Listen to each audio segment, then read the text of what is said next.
I know that you'll go, my love, I think I'm yours. Buenos días, chicos. Hoy vamos a hablar un poquito de literatura rusa. Tenemos que tener en cuenta que era Rusia en el siglo XIX. Era un enorme y vastísimo imperio, ¿no? El imperio ruso, que se extendía, por territorios descomunales de Europa y Asia.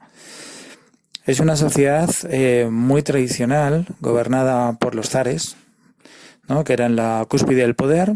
Por cierto, que zar viene del latín César, o Caesar más exactamente, con lo cual el zar realmente era el emperador del imperio ruso. Con un concepto de la monarquía pues como emanada de un poder divino, por lo tanto incuestionable. Y al mismo tiempo es una sociedad en la que la nobleza, sobre todo la nobleza rural, tiene muchísima importancia y es una sociedad predominantemente agrícola, ¿no? Así que vamos a ver en la literatura de forma muy destacada ese predominio del mundo rural. Por otro lado, esa importancia que tiene la nobleza tiene mucho que ver con la aparición en muchas de las novelas del ejército, puesto que la nobleza ocupaba los altos cargos militares, por supuesto. Así que vamos a ver en muchas novelas del realismo ruso ese protagonismo de los militares, que muchas veces, como os digo, son nobles. En cualquier caso, es importante que sepáis que la novela rusa de esta segunda mitad del siglo XIX es una novela importantísima dentro de la historia de la literatura. Los grandes novelistas rusos van a ser admirados en toda Europa y siguen siéndolo. El primero de ellos que quiero comentaros es León Tolstoy. Tolstoy era una persona de origen noble, pero quedó huérfano a una edad muy temprana y fue criado por una tía suya. Formó parte del ejército como militar en la guerra de Crimea, alcanzando el grado de comandante. Y la experiencia de la guerra, desde luego, va a marcar su trayectoria, porque, como vamos a ver, va a aparecer ese tema de forma reiterada en sus obras y también, curiosamente, va a marcar una postura conocida, sobre todo ya en su edad madura, una postura conocida como pacifista, ¿no? Entre las obras literarias de Tolstoy podríamos destacar sobre todo dos. Guerra y Paz, que se sitúa en la época de las guerras napoleónicas, en concreto la guerra de los rusos frente a Napoleón, y es una obra que por lo tanto se sitúa a comienzos del siglo XIX.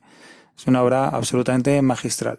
Y la otra gran obra de Tolstoy es la de Ana Karenina, que trata un tema recurrente en la literatura de esta época, que es la del adulterio, con el protagonismo de la mujer, ¿no? Como en este caso Ana Karenina, como en un caso similar al que hemos visto en La Regenta, en Madame Bovary y otras obras, ¿no? Y por supuesto, como ocurre en muchas de ellas también, con un final trágico. En este caso, y creo que muy significativamente, Ana Karenina se va a enamorar de un militar. Añadábamos también sobre Tolstoy que, como os decía al principio, en su juventud formó parte del ejército ruso y participó en campañas militares, pero con el tiempo se va a convertir en un profundo pacifista. Se retirará a una hacienda suya en Rusia y desde allí va a ser admirado por muchos autores y gente de todas las condiciones sociales. En la imagen, por ejemplo, lo podéis ver con otro novelista importante ruso, más joven que él, y que anticipará las tesis socialistas como fue Máximo Gorki. No quiero dejar de contaros también que Tolstoy pues defendió siempre ideas de justicia y de igualdad, incluso enfrentándose a su propia familia, ¿no? Queriendo repartir siempre su riqueza, etc. Hasta el punto de que, lamentablemente, en el último momento de su vida, pues abandonó su propia casa y murió en una estación de tren. El otro gran autor ruso fue Fedor Dostoyevsky.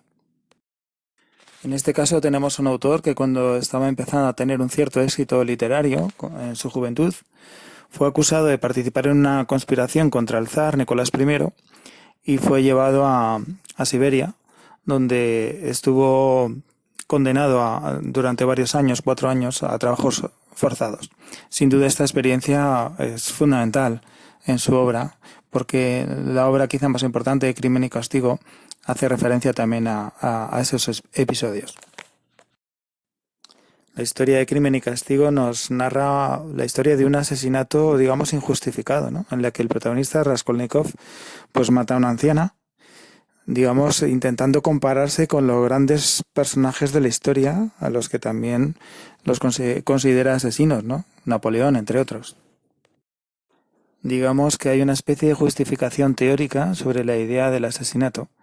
Y a partir de aquí se construye una historia entre la relación del policía que investiga el crimen y el propio asesino. Una historia de investigación policíaca, podríamos decir, por un lado, pero sobre todo en la que lo que más destaca es la profundización en la psicología de los personajes, quizá la principal característica de Dostoyevsky. Tras esta obra vinieron otras con las que cada vez fue teniendo más éxito. Entre otras estaría la de Los hermanos Karamazov. En la imagen tenéis un texto corregido por él mismo. Fijaos la cantidad de anotaciones que escribe Dostoyevsky sobre la obra que está escribiendo a su vez, que es la de Los hermanos Karamazov. Lo cual nos habla de un autor muy preocupado por el estilo y por la redacción de su obra. Como os digo, tanto Tolstoy como Dostoyevsky son dos de los más grandes autores de la novela de todos los tiempos.